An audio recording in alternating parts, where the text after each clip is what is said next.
Hai semuanya, terima kasih sudah klik video ini. Di video kali ini kita akan ngebahas satu kasus yang agak berbeda dari cerita yang biasanya kita bawakan. Ini bukan kasus misterius yang pelakunya nggak diketahui teman-teman. Ini adalah cerita tentang 3 kepolisian dengan cinta segitiga yang berakhir dengan tragis di tepi waduk yang sepi. Ini adalah cerita tentang Rosa Peral, Albert Lopez, dan Pedro Rodriguez. Kasus yang di Spanyol dikenal dengan nama El Crimen de la Guardia Urbana, yang artinya kejahatan Guardia Urbana. Tapi sebelum itu, terima kasih buat teman-teman yang sudah support channel ini, dan aku akan bacain komentar teman-teman di video yang kemarin. Komentar kali ini datang dari Katy C7C.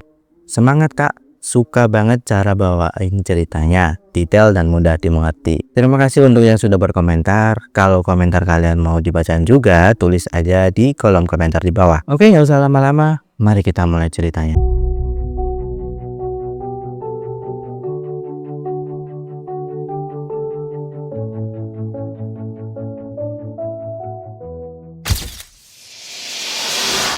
Barcelona adalah kota yang dikenal dengan arsitektur Gaudi, terletak di pesisir Mediterania, dan energi yang tidak pernah mati bahkan di tengah malam. Di balik glamornya kota Barcelona, tentu ada sebuah institusi keamanan kota yang menjaga itu semua. Kalau di sana itu disebut Guardia Urbana. Guardia Urbana ini adalah pasukan khusus yang bertugas langsung mengamankan jalan-jalan di sekitaran kota. Di dalam korps inilah 3 orang ini bekerja teman-teman. Berpatroli di jalanan yang sama, mengenakan seragam yang sama, dan ternyata mereka bertiga memiliki perasaan yang lebih dari sekedar rekan kerja. Rosa Maria Peral Viñuela lahir di Badalona 1983.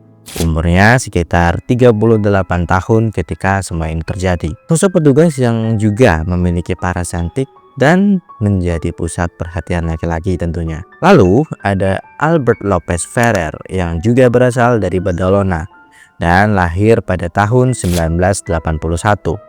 Rekan kerja Rosa sejak tahun 2012. Nah, Lopez dan Rosa ternyata sudah menjalin hubungan secara sembunyi karena pada saat itu Rosa masih menikah dengan pria lain, seorang mantan anggota polisi Mossos di Escuadra bernama Ruben. Lalu selanjutnya ada Pedro Rodriguez, umurnya 38 tahun juga, dan juga menjadi anggota Guardia Urbana. Pria yang belakangan menjadi kekasih resmi Rosa dan tinggal bersama di sebuah rumah di pesisir kota kecil bernama Vilanova, sekitar 40 menit di selatan Barcelona teman-teman. Nah, disinilah cerita 3 orang ini dimulai. Hubungan Rosa dan Albert dimulai pada tahun 2012. Saat itu Rosa masih resmi menikah dengan Ruben. Tapi di balik pernikahan itu, Rosa sudah menjalin kedekatan yang semakin dekat dengan Albert. Perselingkuhan itu berjalan lama sekali teman-teman. Sampai akhirnya hubungan Rosa dan juga Ruben akhirnya kandas. Dan mereka memutuskan untuk bercerai. Tapi sebelum Rosa dan Albert bisa benar-benar memulai sesuatu yang resmi, ada satu insiden yang mengubah Rosa, yaitu adalah sebuah foto intim milik Rosa yang beredar, yang disebarkan oleh seseorang yang kemudian Rosa tuduh sebagai mantan rekan kerjanya dari satuan lain. Kasus ini sampai dibawa ke meja hukum teman-teman. Rosa juga melaporkan kasus itu ke pengadilan. Tapi pada akhirnya tersangka penyebaran foto itu dibebaskan karena nggak ada bukti yang cukup bahwa itu dilakukan olehnya. Dan dari kasus itu, nama Rosa Peral pun sudah terlanjur kotor dan menjadi bahan pembicaraan di seluruh kantor. Lalu si Albert, tak karena merasa bersalah atau bagaimana, dia semakin menjauh dari Rosa dan muncullah karakter lain yang namanya Pedro Rodriguez. Si Pedro ini adalah orang yang dalam kondisi lain mungkin bisa menjadi kisah cinta Rosa yang bahagia teman-teman. Tapi ternyata situasinya juga nggak sesederhana itu. Pedro ini bukan datang tanpa masalah. Dia saat itu sedang dalam status coursing dari tugasnya karena pernah menyerang pengendara motor di jalan raya. Dan bisa dibilang karirnya ini sedang berada di titik terendahnya gitu. Tapi Rosa tetap kekeh untuk memilihnya. Mulailah itu mereka berkencan. Dan pada tahun 2016, Pedro memutuskan untuk pindah ke rumah Rosa di Vilanova tadi. Kehidupan itu tampak sempurna seperti babak baru yang lebih tenang, lebih bahagia, dan lebih sempurna. Tapi Albert ternyata nggak benar-benar pergi, teman-teman. Ini bagian yang paling membuat pusing, teman-teman. Di saat Rosa dan Pedro resmi tinggal bersama, Rosa dan Albert ternyata masih tetap saling berhubungan. Masih pacaran, teman-teman. Orang masih ketemu, masih sering pergi bareng, pokoknya bener-bener masih berhubungan lah. Nah, si Albert ini tahu kalau Pedro ada di rumah si Rosa. Sampai pada di suatu titik, Albert ini nggak bisa nahan diri lagi, teman-teman. Dia pergi tuh ke rumah Rosa dan Pedro, dan dia menceritakan semua ke Pedro bahwa selama ini Rosa dan juga Albert masih memiliki hubungan. Jelas dong, Pedro kaget dengar cerita itu keluar dari mulut Albert. Alhasil, hubungan Rosa dan Pedro bergolak hebat setelah itu, teman-teman. Mereka jadi sering berantem, sering beradu argumen, tapi mereka nggak langsung berpisah saat itu. Yang terjadi justru lebih rumit, teman-teman. Sementara Pedro dan Rosa mencoba memperbaiki hubungan mereka yang retak, di sisi yang lain Rosa mempererat kembali hubungannya dengan si Albert. Jadi kita tuh nggak tahu apa sih sebenarnya maunya si Rosa ini gitu. Dari rekaman percakapan dan data telepon yang kemudian dianalisis oleh polisi, terlihat bahwa sepanjang awal 2017 intensitas komunikasi antara Rosa dan Albert ini semakin meningkat. Dan pada Maret 2017 ada sesuatu yang berubah, teman-teman. Albert yang sebelumnya sering marah dan cemburu tiba-tiba terlihat jauh lebih tenang, jauh lebih sabar, dan jauh lebih terkontrol. Jadi sebelumnya itu si Albert ini memang posesif, cemburuan, dan sering meledak-ledak. Orang sampai disamperin kan itu tadi si Pedro. Penyelidik kemudian menyimpulkan bahwa disinilah kemungkinan besar sebuah rencana mulai disusun. Tepat pada tanggal 1 Mei 2017, waktu hari buruh dan juga hari libur nasional di Spanyol waktu itu, di Villanova, kota kecil di tepi laut itu, suasananya sangat sepi dari rutinitas kerja. Rosa dan Pedro pada saat itu ada di rumah mereka. Dari data yang kemudian dikumpulkan oleh penyelidik, malam itu ada argumen antara keduanya, teman-teman. Hubungan mereka memang sudah lama nggak baik seperti yang aku ceritain tadi. Dan di suatu titik malam itu, Rosa menghubungi si Albert. Tapi yang ini bukan panggilan biasa. Bukti digital menunjukkan bahwa Albert pada bulan April sebelumnya sudah membeli sebuah ponsel baru dan kartu SIM yang baru dengan nomor yang tidak terdaftar atas namanya. Sebuah langkah yang sangat spesifik yang dilakukan seseorang yang tidak ingin pergerakan komunikasinya bisa dilacak oleh kepolisian.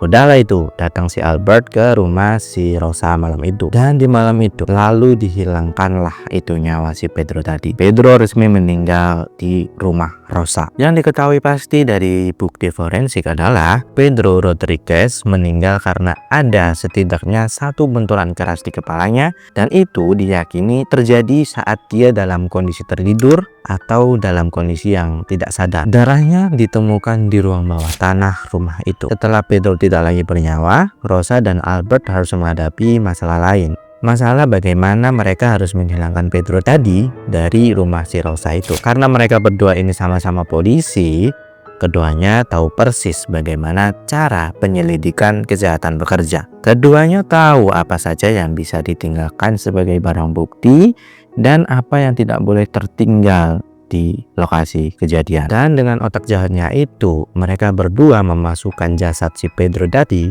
ke bagasi mobilnya sendiri. Mereka mengambil HP si Pedro, kemudian mereka mengambil ponsel Pedro dan menggunakannya untuk mengirim pesan dan berusaha untuk menggerakkan lokasi digital untuk menciptakan ilusi bahwa Pedro ini masih hidup. Jaga-jaga supaya kalau seseorang nanti mengecek rekam jejak digital Pedro, ada pergerakan yang bisa ditunjukkan sebagai bukti bahwa Pedro masih ada setelah malam itu. Lalu pada keesokan harinya, dengan tubuh Pedro yang masih ada di dalam bagasi, mereka kemudian mengemudikan mobil itu ke arah Pantano de Foix. Foix adalah sebuah waduk besar di wilayah Cubeles di Catalonia. Di sekelilingnya ada jalan tanah yang sepi dan dikelilingi pohon dan semak belukar. Dan tempat itu adalah tempat yang sangat jarang didatangi orang, terutama di hari-hari biasa.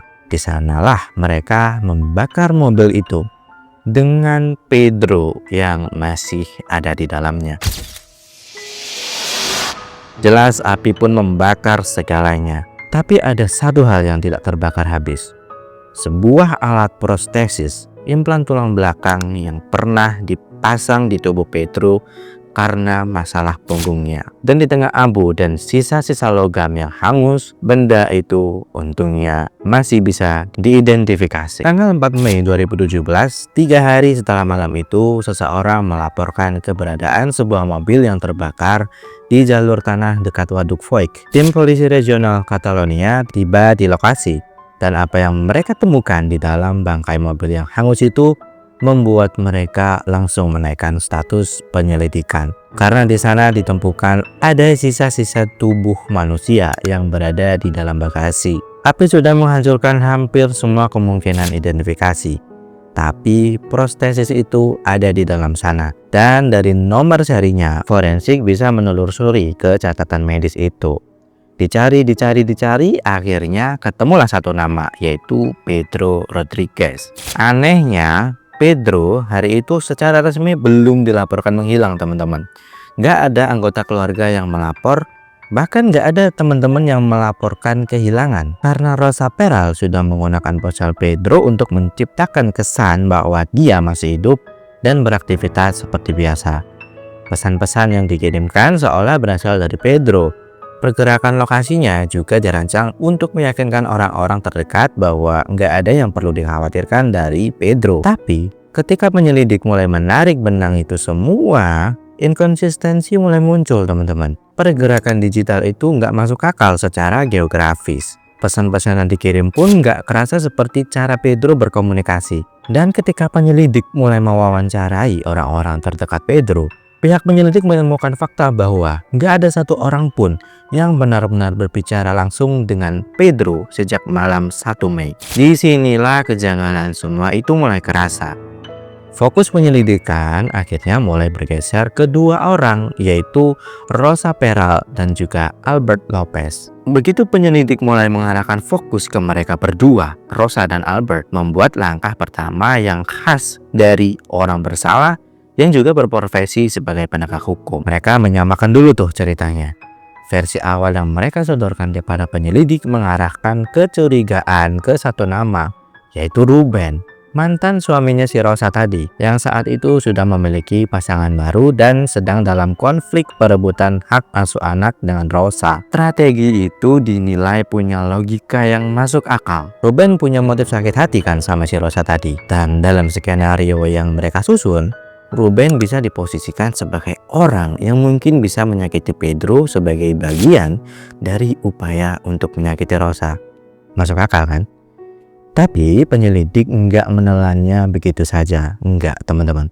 Rekaman data telepon menunjukkan terlalu banyak percakapan antara Rosa dan juga Albert di malam-malam kritis sebelum dan sesudah pembunuhan. Dimulai dari Albert membeli ponsel baru pada bulan April sebelum kejadian, TKP di rumah Rosa yang sudah dibersihkan secara agresif, dari sofa dari ruang bawah tanah yang hilang tanpa jejak, dan darah Pedro tertinggal di sana. Rosa dan Albert pun ditangkap atas bukti-bukti yang mengarah ke mereka berdua.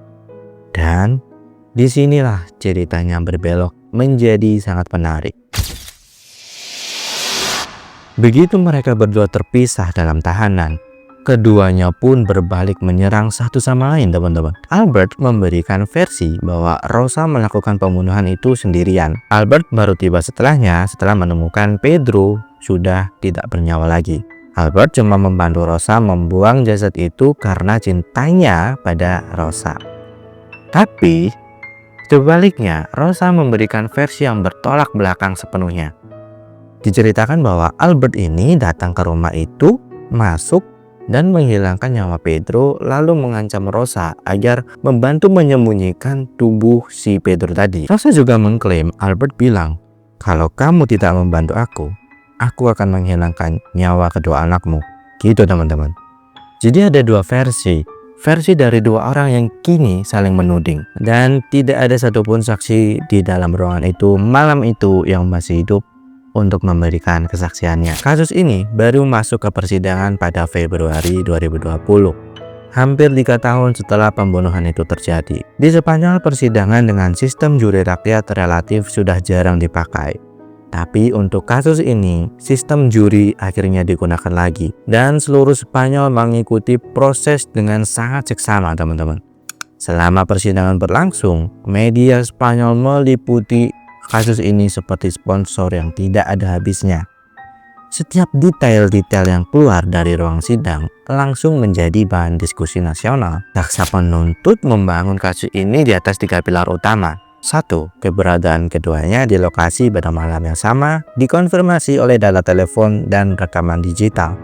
Albert juga membeli ponsel baru sebelum kejadian. Kedua, TKP di rumah Rosa sudah dibersihkan secara sistematis. Ditemukan juga darah Pedro yang ada di basement. 3. Manipulasi pada ponsel Pedro setelah kematiannya. Upaya yang terkoordinasi untuk menciptakan jejak digital palsu. Jelas ini membutuhkan pengetahuan dan juga rencana. Di sisi lain, tim pengacara Rosa berargumen bahwa klien mereka adalah korban dari narasi media yang membangun citra buruk berdasarkan masa lalunya yang memang penuh kontroversi. Dan memang, masa lalu Rosa diangkat habis-habisan di persidangan dan di media. Skandal foto intim, perselingkuhan, riwayat hubungan berantakan, semua itu digunakan baik oleh jaksa maupun oleh jurnalis untuk membangun profil seorang yang mampu melakukan hal yang seperti itu. Rosa dari balik jeruji besi memberi wawancara. Dia berkata, dia adalah korban sensasionalisme media, bahwa kasusnya sudah diputuskan jauh sebelum persidangan dimulai. Ada yang percaya dan juga ada yang tidak. Setelah 6 hari deliberasi, 8 dari 10 anggota juri menyatakan Rosa Peral bersalah. 7 dari 10 menyatakan Albert bersalah. Rosa kemudian dijatuhi hukuman 25 tahun penjara. Albert juga dihukum 20 tahun penjara. Rosa sempat mengajukan banding nih teman-teman, tapi pengadilan tetap memutuskan Rosa bersalah. Vonis diperkuat oleh pengadilan Catalonia, lalu diperkuat lagi oleh Mahkamah Agung Spanyol, dan sekarang sudah tidak ada lagi jalan untuk naik banding. Rosa dan Albert kini menjalani hukuman mereka di lembaga permasyarakatan yang berbeda. Kasus ini nggak berhenti menjadi bahan perbincangan bahkan setelah vonisnya final. Pada September 2023, Netflix merilis 2 konten sekaligus tentang kasus ini, teman-teman. Yang pertama adalah serial berjudul Burning Body, dibintangi oleh Ursula Corbero dari Money Heist sebagai Rosa. Yang kedua adalah dokumenter berjudul Rosa Peral Tapes yang memberikan platform kepada Rosa sendiri untuk menyampaikan versinya dari balik penjara. 2 konten itu menawarkan perspektif yang sangat berbeda. Di series Burning Body membangun narasi Rosa sebagai perempuan manipulatif yang menggunakan Albert sebagai alat untuk menyingkirkan Pedro. Albert di sini digambarkan sebagai orang yang terjebak dalam obsesinya sendiri terhadap Rosa. Kemudian Rosa Peral's Tapes memberikan suara kepada Rosa langsung, yang hari ini masih mempertahankan versinya bahwa Albert lah yang menghilangkan nyawa Pedro. Dan itu dia cerita El Crimen de la Guardia Urbana, teman-teman. Kalau ada yang mau ditambahkan atau ada yang perlu dikoreksi, tulis aja di kolom komentar. Kalau teman-teman mau request pembahasan juga boleh, tulis aja di komentar di bawah. Oke teman-teman, terima kasih sudah menonton. Sampai jumpa di video selanjutnya. Saya Lendra, bye.